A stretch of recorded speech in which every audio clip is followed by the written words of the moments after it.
सबसे पहले हम बहुत बहुत आभार व्यक्त करते हैं और धन्यवाद देते हैं। मेरी बैचमेट भी है और दर्शन शास्त्र विभाग RJM कॉलेज सहरसा में असिस्टेंट प्रोफेसर हैं सीनियर स्केल में, और साथ ही साथ वो विभागाध्यक्ष हैं, और विभागाध्यक्ष के साथ साथ कॉलेज के बरसर के रूप में, अर्थपाल के रूप में भी कार्य कर रही हैं, और साथ ही साथ कभी कभी प्रिंसिपल के भी चार्ज में रहती हैं। डॉक्टर प्रतीक्षा राज जी, मैं आपका बहुत बहुत स्वागत करता हूं अपने BCA विभाग में। हमारे साथ आशीष जी हैं जो कि संस्कृत विश्वविद्यालय में अंग्रेजी के शिक्षक हैं। मैं आपका भी सर बहुत बहुत स्वागत करता हूं। आपने हमारे अनुरोध को स्वीकार किया और आप हमारे महाविद्यालय में आए, इसके लिए हम आपके आभारी हैं। और हमारे इस BCA विभाग के कर्ता धर्ता हमारे दोनों शिक्षक, हमारे भारती सर और आशीष सर, जो कि हमको लगता है करीब 16-17 वर्षों से इन लोगों ने इस विभाग को संजोया है, संवारा है, और इसे आगे बढ़ाने में इन लोगों की बड़ी भूमिका रही है। मैं आप दोनों के प्रति आभार व्यक्त करता हूं, और आपके परिश्रम से ही आज यह विभाग इस रूप में सामने आया है। और मेरे सभी छोटे भाई बहन, मेरे सभी विद्यार्थी जो कि आज इस कार्यक्रम में उपस्थित हैं, मैं आप सबों का बहुत बहुत स्वागत करता हूं। जैसा कि आप सभी जानते हैं, पिछले कुछ दिनों से अपने TP कॉलेज में भी और ख़ास करके BCA विभाग में हम लोगों ने आप सभी विद्यार्थियों की सुविधा के लिए, आप सबों के समग्र विकास के लिए कई कार्यक्रमों का आयोजन किया है और बहुत सारे सकारात्मक निर्णय लिए हैं। और विशेष रूप से हमारे माननीय कुलपति महोदय भी अभी BCA को लेकर और सभी विषयों के विद्यार्थियों को लेकर काफ़ी सजग हैं और लगातार वो प्रयास कर रहे हैं हमारे विद्यार्थियों को सभी सुविधाएं मिले। तो कल भी आप लोगों को एक नोटिफिकेशन हम लोगों ने ग्रुप में शेयर किया था, आपने देखा होगा कि BCA से संबंधित बहुत सारी समस्याओं का उसमें समाधान कर दिया गया है। और ख़ास करके TP कॉलेज में पहले से ही हम लोग वो प्रयास कर रहे हैं। पिछले दिनों आप लोगों ने देखा था कि हम लोगों ने पहली बार BCA के इतिहास में अभिभावक और शिक्षकों की एक मीटिंग भी की। आप लोगों के लिए हम लोग जल्द ही यहाँ पर एलुमनी मीट भी आयोजित करने जा रहे हैं, उसका एक ग्रुप भी बना दिया गया है। आपका रेगुलर वीकली सेमिनार भी शुरू होने वाला है, और साथ ही साथ उसी की एक कड़ी में हम चाहते हैं कि यहाँ पर बड़े बड़े लोगों का जो कि अपने फील्ड में सक्सेस किए हैं किसी न किसी क्षेत्र में, उनका बीच बीच में आप लोगों के साथ एक व्याख्यान हो, आप लोगों के साथ एक संवाद हो, आप उनसे रूबरू हो सकें, उनसे अपने प्रश्न पूछ सकें, उनसे अपनी जिज्ञासाओं का समाधान कर सकें। तो उसी कड़ी में आज हमने आमंत्रित किया है डॉक्टर प्रतीक्षा राज जी को। आपने पटना विश्वविद्यालय से पढ़ाई की है और दर्शन शास्त्र की काफ़ी मेधावी और प्रखर शिक्षिका के रूप में जानी जाती है। और आपको मैं बताऊं कि जब हम लोगों का इंटरव्यू हो रहा था, ये BPSC से हम लोग नियुक्त हुए हैं 2017 बैच में, तो इन्हें साक्षात्कार लेने वालों ने बहुत ही इनके साथ इनजस्टिस करते हुए, इनजस्टिस तो मेरे साथ भी किया लेकिन मेरे साथ थोड़ा कम किया इनके साथ बहुत ही ज़्यादा इनजस्टिस करते हुए इनको मात्र 2 नंबर दिया 15 में से। जबकि पटना यूनिवर्सिटी के स्टूडेंट हैं, अंग्रेजी हिंदी सबों में फ्लुएंटली बोल सकती हैं, विषय पर काफ़ी प्रकार सब कुछ है, इसके बावजूद इंटरव्यू में 2 नंबर दे दिया। लेकिन 2 नंबर देने के बावजूद इन्हें वो इनकी इतनी प्रतिभा थी, पहले से इतना इनका मेरिट था, वो जो मार्क्स था और ये सारी चीज़ें इतनी अधिक थी, इसके बावजूद इनका सिलेक्शन हुआ। तो ये इनके लिए तो बहुत बुरा रहा, क्योंकि सब दिन पटना यूनिवर्सिटी में पढ़ी थी, पटना यूनिवर्सिटी जाती तो इनको ज़्यादा बड़ा प्लेटफॉर्म मिलता। लेकिन हम लोगों के लिए बहुत ही अच्छा रहा, पहले से मेरी दोस्त थी, यहाँ आई तो थोड़ा और अच्छा हो गया, हमारे विश्वविद्यालय में एक साथ ये आ गई। तो मैं धन्यवाद देता हूँ उन लोगों को जिन्होंने इनको कम नंबर दिया था। तो इसलिए तो आज ये आपके बीच आए भी हैं। तो ज़्यादा समय नहीं लेते हुए मैं चाहूँगा कि मैडम आपके साथ बातचीत करेंगी, और इनका आज का जो टॉपिक रहेगा वो ऑर्गेनाइजेशनल बिहेवियर और आपका जो स्किल डेवलपमेंट और पर्सनालिटी डेवलपमेंट, इस पर ये अपने संक्षेप में बात रखेंगी। फिर हमारे भारती सर जो है धन्यवाद ज्ञापन करेंगे। और आप लोग कुछ अगर मैडम से पूछना हो तो आप पूछ भी सकते हैं, क्योंकि बहुत ही साधारण परिवार से निकल करके ये इतनी दूर तक पहुंची है, काफ़ी संघर्ष भरा इनका जीवन रहा है। आज देखिए पूरे इतने बड़े कॉलेज, महिला कॉलेज को चलाना बहुत ही मुश्किल कार्य होता है, वो भी BN मंडल विश्वविद्यालय जैसे क्षेत्र में, वहाँ पर आप कार्य कर रही हैं, कितनी मुश्किलों से सोचिए पटना से आके यहाँ रह रही हैं। तो मैं मैडम से अनुरोध करूँगा ज़्यादा समय नहीं लेते हुए कि मैडम आप आएँ और अपनी बात रखें। आप लोग तालियों से मैडम का थैंक यू। सुधांशु सर हमारे मित्र नहीं, हमारे से बहुत ही सीनियर बड़े हैं और अभी हम लोग यहाँ साथ में सिलेक्ट होकर के काम साथ में कर रहे हैं और सर से हमेशा सीखने को मिला है। Is dynamic like dynamite and very volatile. इनका डायनामिज्म जो है, ये इतने सारे कैलकुलेशन इवन कंप्यूटर से भी तेज चलते हैं। अभी सीढ़ियों से ऊपर आते आते पता लग गया कि यहाँ पे इस तरीके का कोई प्रोग्राम भी होना है, पहले से कुछ नहीं पता था। तो ये प्रोग्रेसिव थॉट, जो इनका प्रोग्रेसिव माइंडसेट है, जो इनका विजन है, उसको ये रिफ्लेक्ट करता है इनके एक्शन में। तो अगर सीखना है तो आप सर से बहुत कुछ सीख सकते हैं, बहुत कुछ। और जहाँ तक टॉपिक की बात है, ऑर्गेनाइजेशनल बिहेवियर, ऑर्गेनाइजेशन में जाना है, MNPs मल्टीनेशनल कंपनीज में जाना है, कंप्यूटर्स पे काम करने हैं। थियोरी तो आप लोग पढ़ रहे हैं, प्रैक्टिकल पे ज़्यादा ध्यान देंगे क्योंकि एप्लीकेशन है ये, कंप्यूटर एप्लीकेशन, उसको अप्लाई करना है, सीखना है। तो फिर जब कंप्यूटर सीख रहे हैं तो फिर बिहेवियर की क्या ज़रूरत है? आपके सिलेबस में आई थिंक होगा एक पेपर ऑर्गेनाइजेशनल बिहेवियर का। नहीं, वो नहीं है, मैनेजमेंट है। मैनेजमेंट में बिहेवियर से जुड़ा या एथिक्स से जुड़ा है ना? हाँ। तो क्यों है, व्हाई इट इज रिक्वायर्ड? तो करिकुलम में इसको बिहेवियर को क्यों डाला जा रहा है? कंप्यूटर आपको कैलकुलेशन बता सकता है, ठीक है, थियरीज बता सकता है, मेरिट डिमेरिट्स बता सकता है। किसी भी, अब तो AI आ गया है, उससे आप पूछिए हाउ टू बिहेव, उसको वो एक रिकॉर्डेड फॉर्म है वही देगा।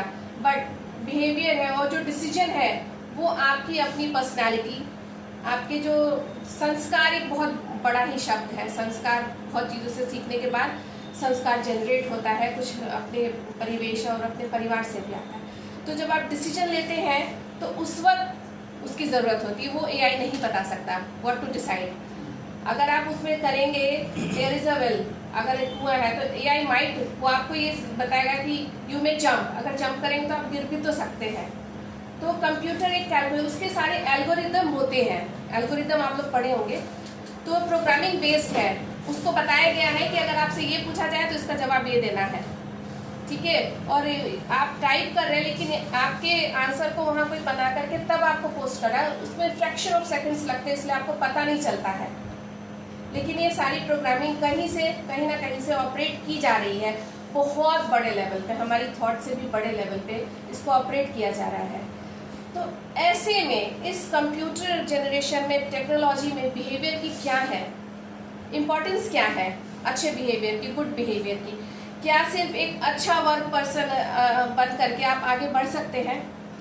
अगर आपका बिहेवियर अपने सुपीरियर से, अपने सबॉर्डिनेट से, जूनियर्स के साथ अच्छा नहीं है, एक ही फर्म में आप काम कर रहे हैं, एक ही कंपनी में काम कर रहे हैं, तो क्या आप आगे बढ़ पाएंगे? नहीं बढ़ पाएंगे। इसलिए इसकी यहाँ पे रिक्वायरमेंट है, सिलेबस में इसको डाला जा रहा है। इथिकल और नॉन इथिकल, अनइथिकल डिसीजन लेने के टाइम,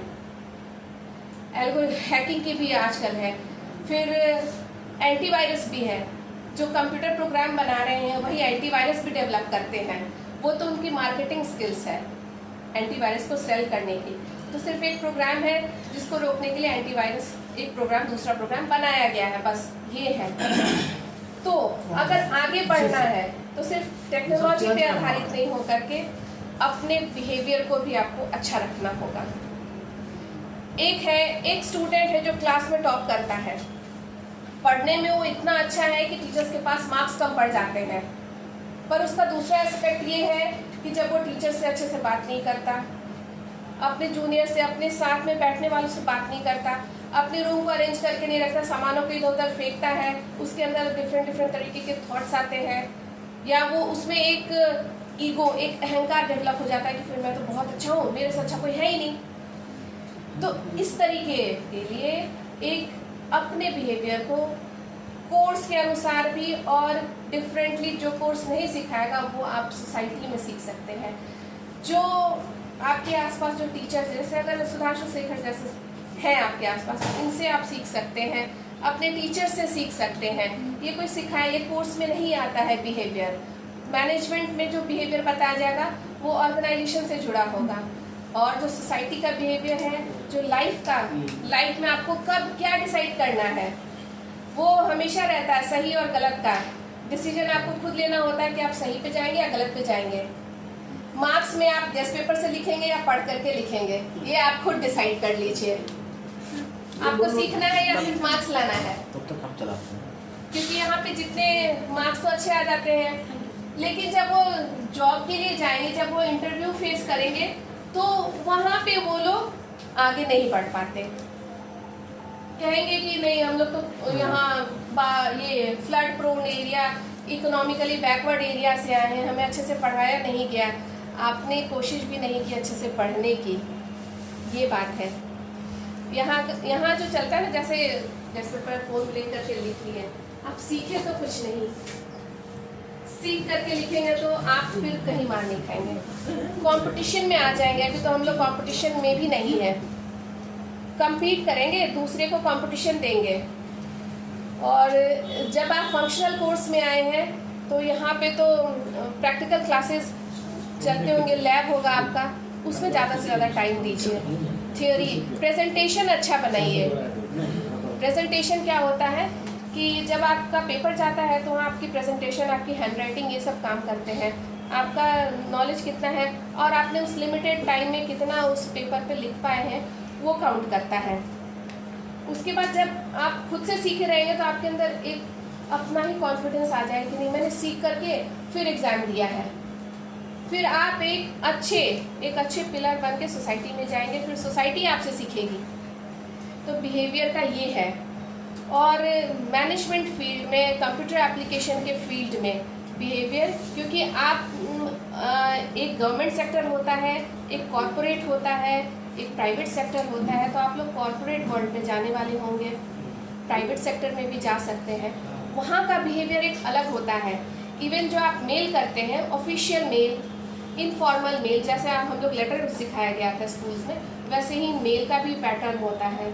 उस तरीके से सीखना और अच्छे वर्ड्स पिक करके कम शब्दों में अपनी पूरी बात को रखना, ये सारा वो जो होता है ना, जो पढ़ेंगे आपके मेल को, वो उनको क्लिक करेगा, फिर वो आपको पिक करेंगे, ये होता है। तो ये सब सीखने की ज़रूरत है। जब आप BCA कोर्स करने आए हैं तो BCA वालों की एक अलग पर्सनैलिटी होती है, उनका एक अलग इम्पैक्ट होता है। यहाँ ट्रेडिशनल कोर्स वालों और अपने खुद को भी कंपेयर कर, जब हम लोग पढ़ते थे तो BCA वाले एक अलग इम्पैक्ट में, इन्फ्लुएंस में रहते थे। नहीं, we are studying in the functional course, उनका माइंडसेट बहुत क्लियर है कि नहीं, मुझे ये कोर्स करके, ये डिग्री ले करके फिर जॉब के लिए जाना है और अपने ही सब्जेक्ट में अच्छा करना है। BCA हो गया, MCA हो गया, इसमें भी लेक्चरशिप का स्कोप है, इसमें भी आप आ सकते हैं, इस सब्जेक्ट से भी आगे बढ़ सकते हैं।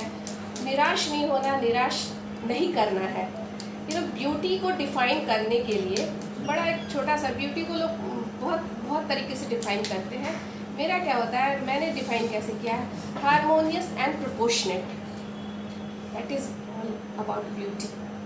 जो हारमोनियस हो, जो मतलब खुशहाल रहे, खुशहाल रखे, दूसरों को भी अच्छा फील कराए। ये नहीं कि आपके आने से दूसरे फिर बैड फील करें, डल हो जाए, या आप दूसरे को डोमिनेट करने की कोशिश करें, ऐसा नहीं। प्रोपोर्शनेट, सब कुछ बिल्कुल सही, रैशनलाइज हो, बस वही होता है ब्यूटी। और ये ब्यूटी का मतलब क्या, बस इस ब्यूटी का मतलब है कि आपको वैसा ही बनना है, वैसे ही बनना है।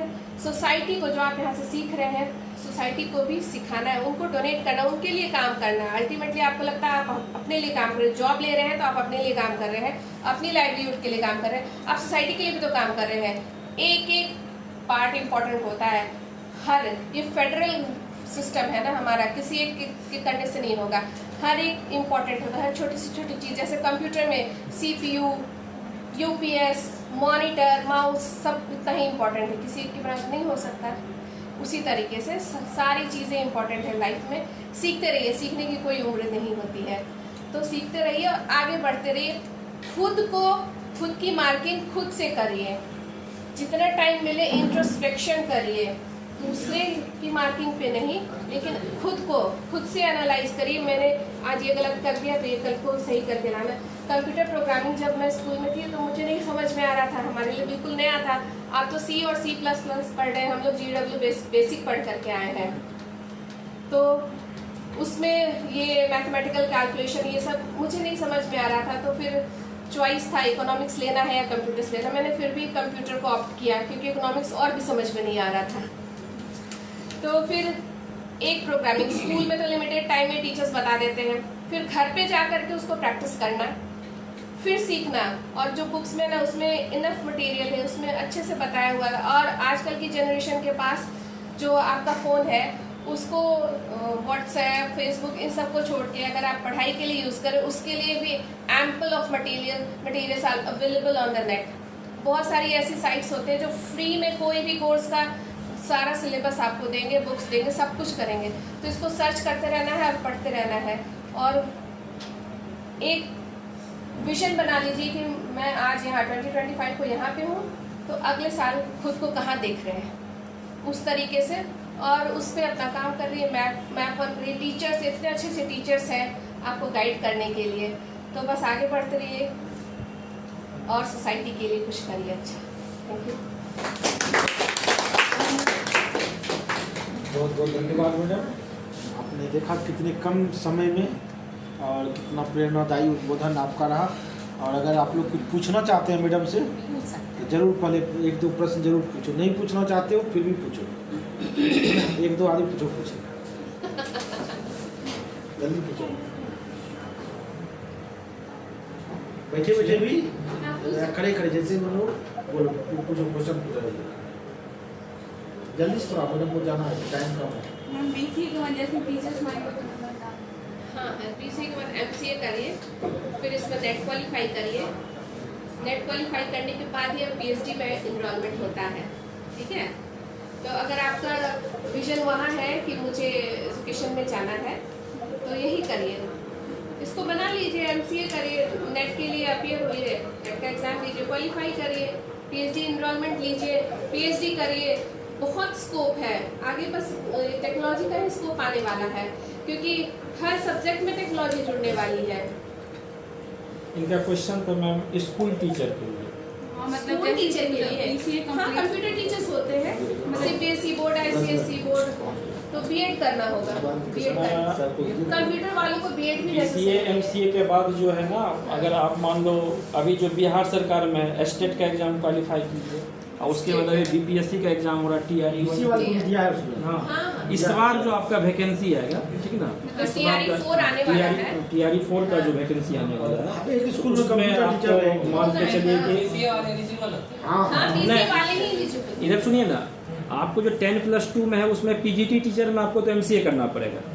लेकिन अगर आप BCA पास आउट हो तो 9-10 वाले में उसमें बन सकते हो। अभी 26,000 वैकेंसी आने वाला है, उसका हो सकता है कि वो चीज़ आने वाला है, फॉर्म आने वाला है। हाँ, स्टेट क्वालिफाई करके स्टेट हो सकता है कि उसके लिए BTET ले या स्टेट ले। तो अब देख लीजिए क्या निकलता है। फर्स्ट टाइम ना, मान लीजिए पूरे इंडिया में कहीं भी 9-10 में परमानेंट टीचर के रूप में कहीं भी नहीं, जैसे KBS में है या मान लीजिए कोई और भी स्कूल में कहीं भी नहीं, सब जगह पे कॉन्ट्रेक्चुअल टीचर है। लेकिन बिहार सरकार फर्स्ट टाइम में मान लीजिए एक पे स्केल पे ये बहाली कर रही है कंप्यूटर टीचर के लिए। 9-10 में कहीं भी सब जगह पे कॉन्ट्रेक्चुअल टीचर है। इवन हम KBS का भी बात कर रहे हैं।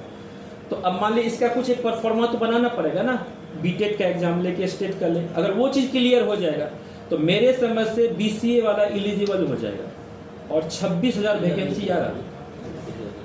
हाँ, अभी नहीं क्लियर किया लेकिन मैंने ये 26,000 वैकेंसी कंप्यूटर टीचर्स। कंप्यूटर तो आप लोग एलिजिबल। और दूसरे अभी और प्रश्न पूछिए। लड़का सब या कोई बात समझ में नहीं आई मैडम की, फिर से उसको समझाएगा। बोलिए बोलिए। BCA के बाद MCA प्राइवेट सेक्टर्स करें कि गवर्नमेंट सेक्टर से? गवर्नमेंट सेक्टर से क्वालिफाई इंट्रेंस टेस्ट होता है। हाँ, तो इंट्रेंस क्वालिफाई करिए। आपको पता ही नहीं, सेट CUT का एग्जाम है, वो सब तो पता ही है। अगर मान लेते हैं कि वर्स्ट केस में वो नहीं हुआ तो बहुत सारा स्टेट में, खास करके साउथ साइड में जाओगे उस साइड में जैसे अन्नामलाई यूनिवर्सिटी है, उस सब में आपका मतलब बहुत इजी इंट्रेंस टेस्ट होता है। वहाँ जाइए, 2 साल अच्छे से पढ़िए, थोड़ा बेस स्ट्रॉन्ग कीजिए, कम्युनिकेशन स्किल बेहतर कीजिए, आपको कहीं भी प्लेसमेंट हो जाएगा। अब ऐसा नहीं कि सब NIT या CUT जाएगा तभी मान के चलिए, सेंट्रल यूनिवर्सिटी जाओगे तभी जॉब मिलेगा। हम तो बहुत सारा प्राइवेट स्टूडेंट को भी जानते हैं जो कि अच्छे अच्छे जगह पे जॉब में है। वर्स्ट केस में वहाँ जाएंगे, लेकिन तैयारी करके दो। और कोई क्वेश्चन जो बोली है मैडम, उस टॉपिक पर कोई क्वेश्चन? मैम जो बोली उसको पूछिए, कुछ पूछो आप राहुल, कुछ तो पूछिए। तो जो बताया वो समझ में आया? इसमें भी नहीं बोल रहे। बोल रहा है फाइनल ईयर के बच्चे ही लोग मैच्योर्ड हैं। सब मौका नहीं मिलता है ना लोगों को, हाँ, मौका बीच नहीं में सब मिलता होते रहेगा। interaction का। अभी साप्ताहिक सेमिनार शुरू करवाने वाले हैं। पहले तो शनिवार को। आपका मन जर्नी कैसा रहा, मतलब 10th के बाद से वहाँ? महोदय जो कि मनोविज्ञान के जाने माने विद्वान हैं, और हम लोग के लिए गौरव की बात है कि आप हमारे विश्वविद्यालय में सामाजिक विज्ञान संकाय के संकायाध्यक्ष हैं। संकायाध्यक्ष आप लोगों को कई बार हम बताते हैं क्लास में भी कि संकायाध्यक्ष का मतलब होता है कि पूरे उस फैकल्टी का हेड, एक तो विषय होता है पहले, उस विषय के जो हेड होते हैं वो विश्वविद्यालय अध्यक्ष कहलाते हैं, और एक एक फैकल्टी में मान लीजिए 9 विषय 10 विषय रहते हैं। जैसे कि इनका सर का है सोशल साइंसेज, सामाजिक विज्ञान, इसमें आपका political science, history, geography, psychology, home science, ढेर सारा विषय है। उन सभी विषयों को मिला करके जो सबसे सीनियर मोस्ट टीचर होते हैं उनको बनाया जाता है डीन, और इसको संकायाध्यक्ष कहते हैं। तो हमारे कॉलेज के लिए गौरव की बात है, सर अभी संकायाध्यक्ष भी हैं, और मनोविज्ञान में ये सब पढ़ाया भी जाता है। ये जो सांस्थानिक व्यवहार ये सब जितना है, ये सारा मनोविज्ञान का ही एक अंग भी है। ये सब निकला है एक तरह से मनोविज्ञान से ही निकला है, और उसी पर निर्भर भी करता है। आप लाख थ्योरी में कुछ भी पढ़ लीजिएगा, अगर दूसरे के मनोविज्ञान को आप नहीं समझिएगा तो आपका वो थ्योरी वहाँ पर फेल कर जाएगा। इसलिए मनोविज्ञान का बहुत ही महत्व है इसमें। तो मेरे लिए खुशी की बात है कि छोटे से कार्यक्रम में सर की आज काफ़ी व्यस्तताएँ थी, विश्वविद्यालय में बहुत सारा काम था, बैठक थी, इसके बावजूद सर हमारे बीच आए हैं। तो मैं सर का पहले हार्दिक स्वागत करता हूँ आप लोगों की तरफ से, और अपने सभी शिक्षकों की तरफ से, सभी कर्मचारियों की तरफ से, और सर से अनुरोध करता हूँ सर कि प्यास वचन के रूप में 2 शब्द हमारे बच्चों के लिए आप देने बड़ी कृपा होगी। क्लास पर जी जी ठीक बैठिए। ठाकुर प्रसाद महाविद्यालय विषय डिपार्टमेंट में आयोजित इस वर्गाध्यापन डिस्कशन में आई हुई मैडम डॉक्टर प्रतीक्षा मैडम, डॉक्टर आशीष कुमार एवं विषय के कोऑर्डिनेटर डॉक्टर सुधांशु शेखर जी, भारतीय जी, बच्चों, यह मानी हुई तथ्य है कि विषय पर तुम लोग डिस्कशन किए हो, यह हम लोगों को इंडस्ट्रियल साइकोलॉजी के अंतर्गत आता है। पहले यह इंडस्ट्रियल साइकोलॉजी का अलग पेपर चलता था हम लोग, बाद में इसको ऑर्गेनाइजेशनल बिहेवियर के रूप में इसको डेवलप कर दिया गया, जिसमें मूल रूप से इसमें यह तथ्य होता है कि किसी भी एक से अधिक जहाँ पर कर्मी काम करेंगे वही संगठन बन जाता है।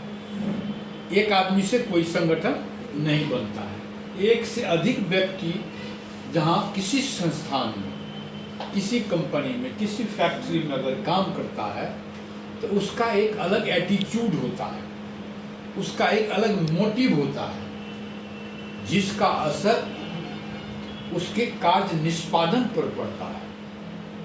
इसीलिए बड़े बड़े कंपनी, फैक्ट्री या जहाँ पर सामूहिक रूप से हमारे कर्मी काम करते हैं, उनके व्यवहार पर विशेष रूप से अध्ययन पर बल दिया गया, क्योंकि उनके व्यवहार से ही जो उत्पादन होता है उस पर डायरेक्ट असर पड़ता है। जितने हमारे कर्मी किसी भी संगठन में जितने खुले दिमाग से, जितने स्वस्थ मानसिकता से वो काम करेंगे, उत्पादन वह उतनी ही मात्रा में बढ़ाएगा।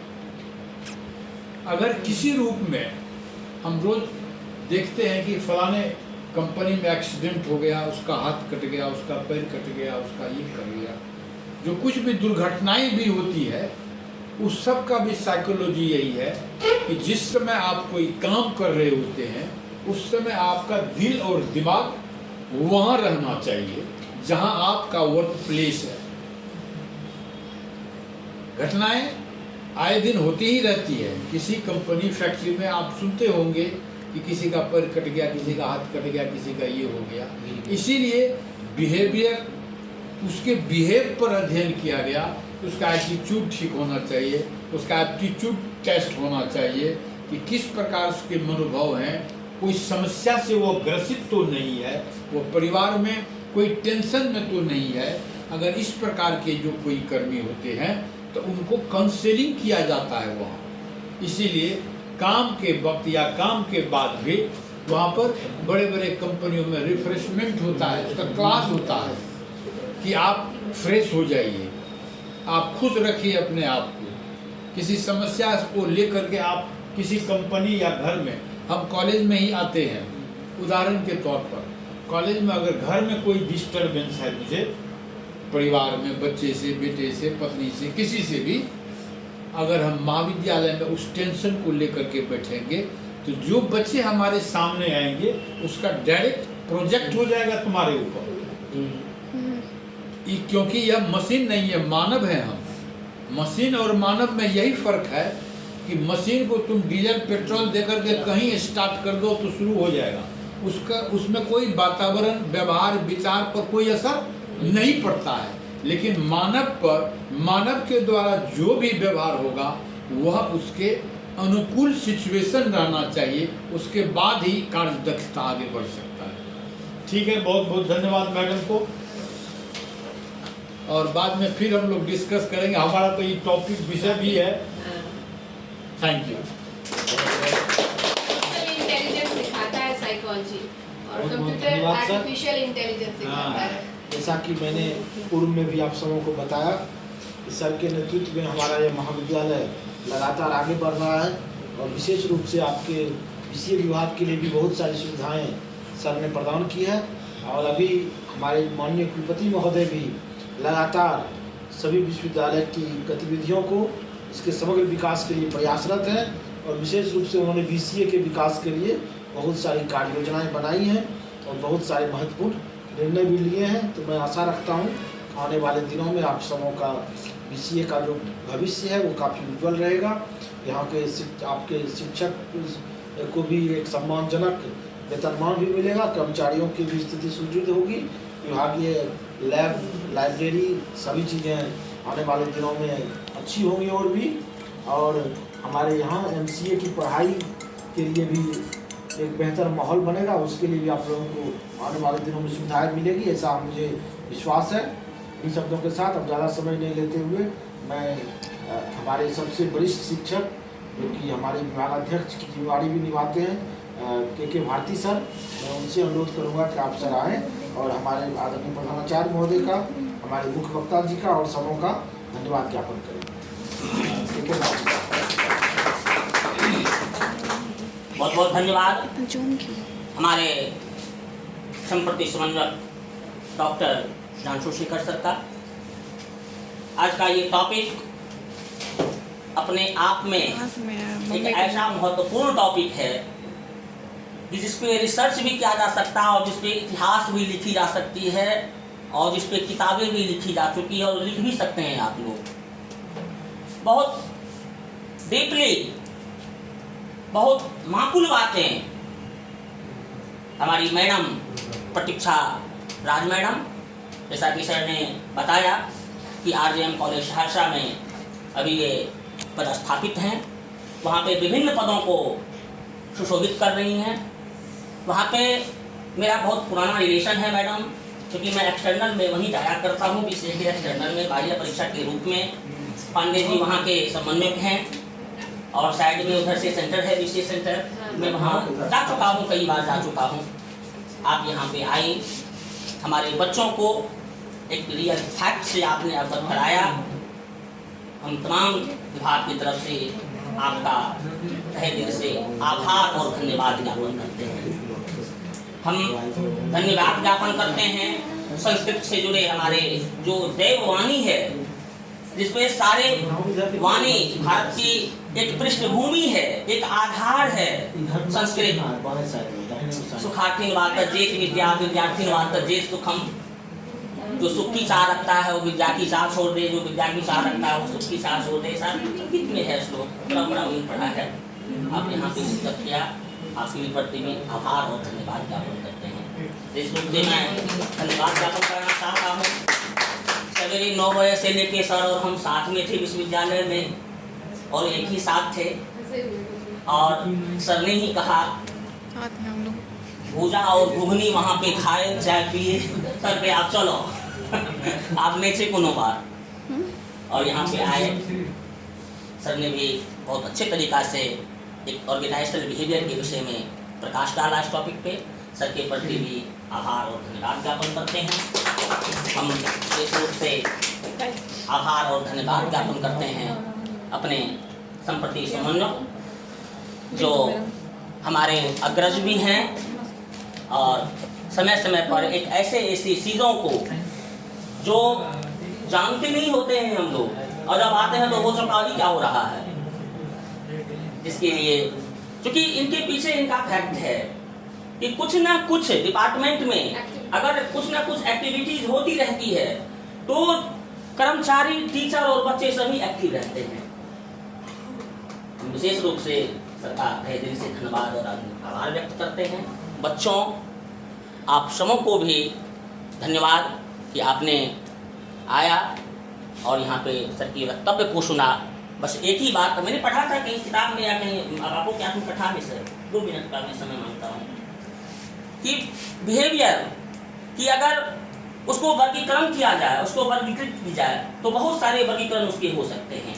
बापू ने लिखा है कि a good behaviour better than a good form. एक सुंदर चेहरा से ज्यादा अच्छा एक सुंदर आचरण हुआ करता है इंसान का। बापू का लिखा हुआ है, महात्मा गांधी का। कि कितने भाव है इसमें, क्योंकि चेहरा क्षणिक है, अट्रैक्ट कर सकता है, लेकिन आपका आचरण तब तक अट्रैक्ट करता रहेगा लोगों को, सहकर्मी को, सहपाठी को, सहभागिता को। जब तक कि आपका आचरण अच्छा रहेगा तब तक आपका रिलेशन सबों से, एक ऑर्गेनाइजेशन में, एक समाज में आपको अच्छा रिलेशन बना रहेगा। आप सीख सकते हैं ये बिहेवियर, आप अपने समाज से सीख सकते हैं बिहेवियर, अपने परिवार से, मम्मी से, पापा से, भाई से, सबसे सीख सकते हैं। यह सीखने की चीज़ है, और जब आप सीखेंगे, और ये उम्र है आपका सीखने का, आप जब सीखेंगे तो समाज में आप एक नई कीर्तिमान स्थापित करेंगे। किसी भी ऑर्गेनाइजेशन में, समाज में आपको एक प्रतिष्ठा मिलेगी। आचरण से ही प्रतिष्ठा मिलती है लोगों को, प्रतिष्ठा का कोई कारण नहीं है। ज़्यादा कुछ नहीं बोलना है, ज़्यादा कुछ बोलने की यहाँ बड़े बड़े हैं, सोजो को दीपक दिखाने के समान हो जाएगा। आप तमाम बच्चों को जो हमारे, और मैं एक बात बता दूं, जो मैनेजमेंट की आपने बात की सर, मैडम इस सब्जेक्ट की बात की, सौभाग्य से वह मैनेजमेंट पेपर मुझे ही अलॉट है, मैं ही पढ़ाता हूँ इन लोगों को। आज की क्लास तो नहीं हो पाई, जो सर के साथ में वहाँ था। फिर से दोबारा तमाम विद्वजनों को और अपने बच्चों के प्रति हम आभार और धन्यवाद ज्ञापन करते हैं। बहुत बहुत धन्यवाद आपको, बहुत बहुत धन्यवाद। और हम आशा रखते हैं कि आने वाले दिनों में हमारा BCA विभाग और भी वाइब्रेंट होगा, और हमारे सभी बच्चों को खास करके यहाँ से लाभ हो, वो अपने जीवन में बेहतर करें। यही हमारी सबसे बड़ी सफलता है, यही हमारी सबसे बड़ी पूंजी है। आप सबका बहुत बहुत धन्यवाद। अभी 26 मई को हम लोग यहाँ पर अपने महाविद्यालय का स्थापना दिवस मनाने जा रहे हैं। आप सबों से अनुरोध है कि निश्चित रूप से विदाउट फेल, अनिवार्यतः उस कार्यक्रम में आप लोगों को आना है अपने सभी साथियों के साथ। आप सभी सादर आमंत्रित हैं, और उस कार्यक्रम में आप जरूर आएँ। और अध्यक्ष जी की अनुमति से, आदरणीय प्रधानाचार्य जी की अनुमति से आज के इस कार्यक्रम के संपन्न होने की घोषणा की जाती है। बहुत बहुत धन्यवाद। एक फोटो भिजवा दीजिए सब बच्चा, सब पालन कर दीजिए, सब बच्चा पीछे रहेगा। हाँ,